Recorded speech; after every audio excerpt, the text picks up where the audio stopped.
தாத்தா நீ இருமிக்கிட்டே கட 7 வருஷமா பாக்குறேன்.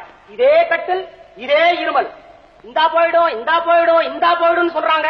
உடனே இந்தாங்கடா கடுக்கன், இந்தாங்கடா மோதிரம், இந்தாங்கடா செயின் எல்லாத்தையும் கட்டி தர்றேன். டாக்டர் வந்து பாக்குறாரு. இது 4 மாசத்துக்கு போகாதுங்கிறாரு. உடனே கொண்டாங்கடா கடுக்கிறேன், கொண்டாங்கடா மோதிரத்தை, கொண்டாங்கடா செயின் அப்படின்னு எல்லாத்தையும் திருப்பி பிடிக்கிற. அமாவாசை வந்தா போயிடுங்கிறாங்க. அமாவாசை போகுது. 92 வயசுல ஓட்டு போட்டு வந்திருக்கல நீ. கைத்தாங்கராக தூக்கி கொண்டு போய் ஓட்டு போட வைத்தார்கள் அப்படின்னு பத்திரிகையில போட்டோ வேற வந்திருக்கு. என்ன தைரியம் உனக்கு? பேச்சியில சொல்லி இருக்கிற அடுத்த எலெக்ஷனை பார்த்து விட்டு தான் சாவேன்னு. நீ என்ன அதுக்குள்ள எத்தனை பேர் சாகுறானோ இப்ப சொல்ல முடியுமா?